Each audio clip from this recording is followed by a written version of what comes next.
Hi viewers, welcome back to my channel learn to earn with JK. అందరికీ నమస్కారం. ఇప్పుడు మన ముందు ప్రముఖ ఆధ్యాత్మికవేత్త, ప్రముఖ హస్త సాముద్రికులు డాక్టర్ ప్రొఫెసర్ ముల్లపూడి సత్యనారాయణ గారు మన ముందు ఉన్నారు. ఈయన అంతర్జాతీయ దుర్గా చైతన్య ఇటువంటి గొప్ప సంఘానికి అధ్యక్షులుగా ఉన్నారు.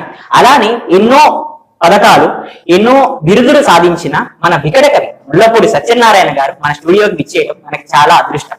ఇటువంటి రాసు వారికి ఎటువంటి మార్పులు రాబోతున్నాయి, వారు ఎటువంటి దానం చేయాలి, ఎటువంటి జపం చేయాలి, ఎటువంటి మంత్రం పఠించడం వల్ల వారు శుభ ఫలితాలను పొందుతారు, అలానే వారు ఎటువంటి దోషాలు కలగబోతున్నాయి, ఆ దోషాల నివృత్తి కోసం ఎటువంటి పనులు చేయాలి, ఎటువంటి దానాలు చేయాలి, వీటి గురించి మనం క్లుప్తంగా మన ముల్లపూడి సత్యనారాయణ గారిని అడిగి తెలుసుకుందాం. నమస్కారం గురువు గారు. నమస్కారం నాయన. సింహరాశి, ఈ సింహరాశి వారికి ఫిబ్రవరి నెల 2025 సంవత్సరానికి గాను ప్రొఫెసర్ డాక్టర్ ముల్లపూడి సత్యనారాయణ నేను మాస రాశి ఫలితాలు చెప్తున్నాను. ముఖ్యంగా ఈ సింహరాశి వారికి ధనస్థానంలో ఉన్నటువంటి కేతుగ్రహ ప్రభావం వలన మనకి ఉద్యోగ విషయంలో, ధన విషయంలో, సంపాదనలో కేతువుని ఏమని చెప్తాము, మిస్టిక్ ప్లానెట్ అంటాం. మిస్టిక్ ప్లానెట్ అంటే మనం అనుకున్నప్పుడు అది చేయదు, మనం చేయనప్పుడు అది చేస్తుంది. ఆ విధంగా ధనంలో ఫ్లక్చుయేషన్స్ అనేటటువంటి, సంపాదన అనేటటువంటి ఉంటుంది. ఇక సప్తమంలో ఉన్నటువంటి శనిగ్రహ ప్రభావం వలన మనము సప్తమంలో కళత్రపుత్ర శత్రుత్వ కారణాయ నమః అని శాస్త్రం చెప్తోంది. కాబట్టి భార్యాభర్తల మధ్య, తర్వాత ఈ యొక్క వ్యాపార భాగస్వాములు, జీవిత భాగస్వాములు, వీళ్ళందరితో కూడా గొడవలు అవ్వడానికి అవకాశాలు ఉంటాయి. అలాగే మనము అష్టమంలో ఉన్నటువంటి ఈ యొక్క రాహుగ్రహ ప్రభావం వలన ఏదో ఒక విషయమే మనశ్శాంతి లోపం, ఈ మూడే ఉంటాయి. కాబట్టి ఇది పెద్దగా ఆదాయం పైన దీని ప్రభావం చూపించదు.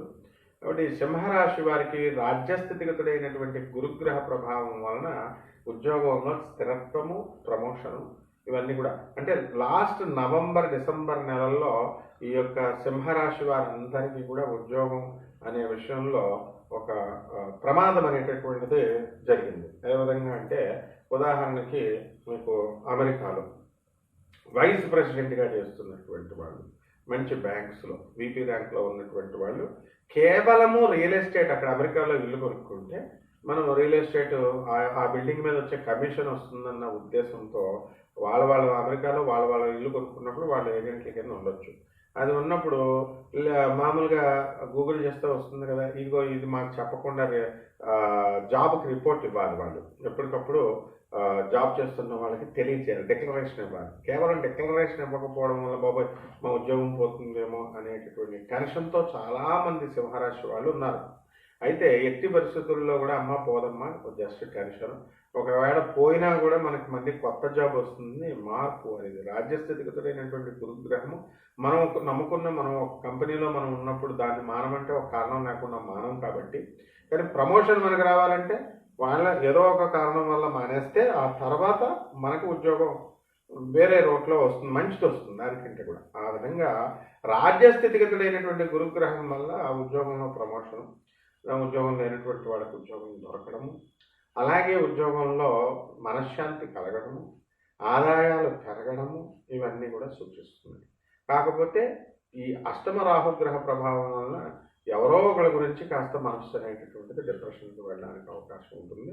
కాబట్టి ఇలా మనము ఈ సింహరాశి మహిళలు కనుక మనం తీసుకుంటే, ఉద్యోగాలు ఒక చోట, ఇల్లు ఒక చోట, పాపం కష్టపడ్డము, వీళ్ళ అత్తగారుల మామగారులను చూడటము, ఇవంతా కష్టం. మరి నాకు దగ్గరగా వస్తే ట్రాన్స్ఫర్ బాగుండు అనేటటువంటి ఆలోచన విధానంతో ఉంటారు. అయితే మీకు ఇంకా ఈ నెలలో రాదు, కాబట్టి కాస్త శ్రమ పడాల్సినటువంటి అవసరం ఎంతైనా ఉంది. కాబట్టి ఈ రాశి వారందరికీ కూడా చక్కగా, రైతులు ముఖ్యంగా వాళ్ళ లాస్లో ఉంటారు. ఇదేంటి చుట్టూ ఉన్నటువంటి పొలాలందరికీ లాభంలో ఉంటే మాదేమిటి లాస్లో ఉంది అని ఆశ్చర్యపోతారనమాట, అష్టమరావు ప్రభావం. ఆ విధంగా ఈ యొక్క సింహరాశి వారందరికీ చిన్న చిన్న విషయాల్లో మార్పులు తప్ప పెద్దగా ఎఫెక్ట్ ఏమి లేదనమాట, చిన్న చిన్న విషయాలు. కాబట్టి ఈ నెలలో, ఫిబ్రవరి నెలలో కొంచెం జాతకం బాగుండడానికి, అభివృద్ధి చెందడానికి అవకాశాలు ఉన్నాయి. ఇక రెమెడీస్ దగ్గరికి వచ్చేసరికి రాహు జపం చేసుకోవాలా, రాహు స్తోత్రాలు చదువుకోవాలా, రాహుకి కిలోంపావు ఉంది. ఆవు పేడ రంగు ఉన్నటువంటి వస్త్రాన్ని ఇచ్చి పేద బ్రాహ్మణికి శనివారం నాడు ఉదయం 8 గంటలకు దానం చేసుకోవాలి. అలాగే బెజవాడ కనకదుర్గమ్మ తల్లి యొక్క పాదాల దగ్గర పటానికి ఇంట్లోనే, మన ఇంట్లోనే చక్కగా కుంకుమార్చన చేసుకోవాలి. అలాగే మనకి ఉసిరి చెట్టు, తులసి చెట్టు కలిసి ఉన్నటువంటి చెట్టుకి చక్కగా కళ్యాణం చేయడము, లేదా మనం ప్రదక్షిణాలు చేసుకోవడం, ఇవన్నీ చేసుకోవాలి. అలాగే ఈ యొక్క చెర్రి వేరు అనే ఒక వేరు దొరుకుతూ ఉంటుంది. అలాగే దాన్ని తెచ్చి దంతి చెట్టు అనేటటువంటి చెట్టు యొక్క మూలికల్ని మీరు ఇంట్లో పూజా మందిరంలో పెట్టుకొని మరి తర్వాత నిద్రించేటప్పుడు దాన్ని తల దగ్గరగా పెట్టుకోవడం ద్వారా మీకు తంత్ర జ్యోతిష్యం ప్రకారం కూడా మీకు చక్కటి ఇంప్రూవ్మెంట్ అనేటటువంటిది కనబడుతుంది. ఏ విషయంలో మేకలను కోయడం, కోళ్ళను కోయడం, జీవహింస చేసేటటువంటి విధానాలు మీరు స్వస్తి చెప్పకపోతే ఇది తంత్రం అని మీరు భ్రమపడకండి. కేవలం మూలికల ద్వారా మీరు చేసేటటువంటిదే తంత్రం. తంత్ర అంటే ప్రాక్టికాలిటీ అని అర్థం.